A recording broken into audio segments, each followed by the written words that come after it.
नमस्कार दोस्तों, आज के हमारे इस वीडियो में हम आपके लिए जन्माष्टमी पर्व की कहानी लेकर आए हैं। भाद्रपद की कृष्ण पक्ष की अष्टमी को कृष्ण जन्माष्टमी का उत्सव मनाया जाता है। इस स्थिति पर भगवान श्री कृष्ण का कंस के कारागृह में जन्म हुआ था।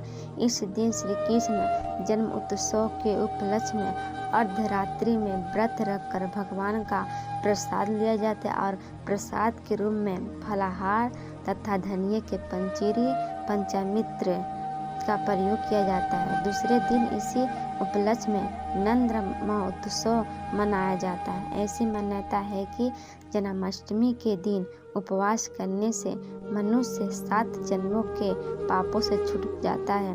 दोस्तों, जन्माष्टमी की व्रत कथा के अनुसार द्वापर युग में जब पृथ्वी पाप तथा अत्याचारों से तपने लगी, तब वह गाय का रूप बनकर स्त्री कटी ब्रह्मा जी के पास गई। ब्रह्मा जी से सभी देवताओं के साथ जब पृथ्वी दुख भरी कथा सुनी, तब सभी देवताओं ने ब्रह्मा जी से कहा, यह तो अत्यंत चिंता का विषय है, हमें भगवान विष्णु के पास चलना चाहिए। तभी सभी देवतागण भगवान ब्रह्मा जी से और पृथ्वी को साथ लेकर शिव सागर जा पहुँचे। वहाँ भगवान विष्णु अत्यंत शैया पर सो रहे थे। सभी देवताओं ने भगवान विष्णु की स्तुति करी।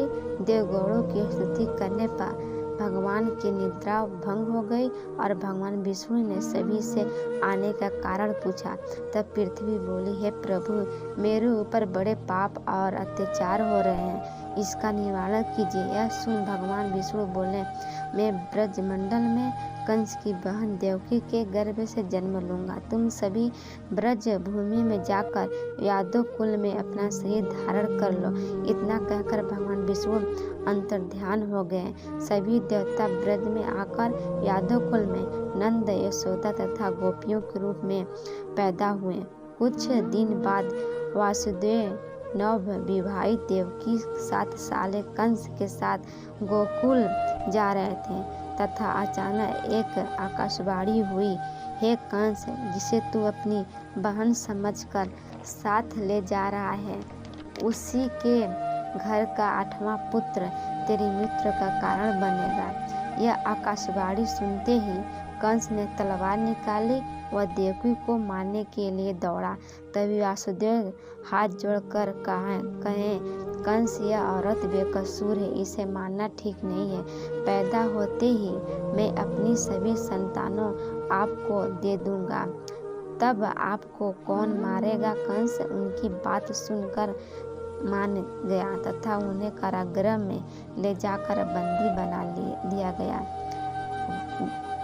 वचन के अनुसार वासुदेव ने अपनी सभी पुत्रों को पैदा होते ही कंस को दे दिया तथा पास कंस उन्हें मारता चला गया। देवकी के 7 पुत्रों को मारने के बाद जब कंस ने देवकी के 8वां गर्भ की बात सुनी, तो उसने कारागृह में कड़ा पहरा लगवा दिया।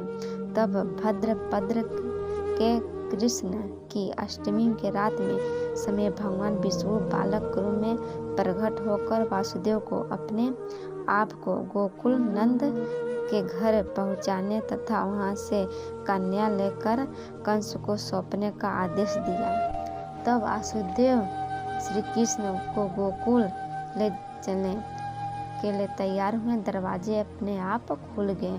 पहरेदार सो रहे थे। नजर आए यमुना पार कर वासुदेव गोकुल पहुंच गए। सोई हुई यशोदा को देखकर उन्हें बालक श्री कृष्ण को उनके पास सुला दिया और सोई हुई कन्या लेकर कारागृह में पहुंचे। तब कारागृह दरवाजे अपने आप बंद हो गए। सिपाही ने कंस को सूचना दी। खबर पाते ही कंस ने कन्या को लेकर पत्थर पर पटकने चला, लेकिन हाथ से छूटकर आकाश में वह कन्या उड़ गई तथा साक्ष्य देव के रूप में प्रकट हुई। तुझे मारने वाला गोकुल में बहुत पहले पैदा हो चुका है। दोस्तों, इस प्रकार भगवान श्री कृष्ण का धरती पर अवतार हुआ। इन्हीं भगवान श्री कृष्ण ने बड़े होकर वकासुर, पुताना तथा कंस जैसे राक्षस को वध कर पृथ्वी तथा भक्तों की रक्षा की।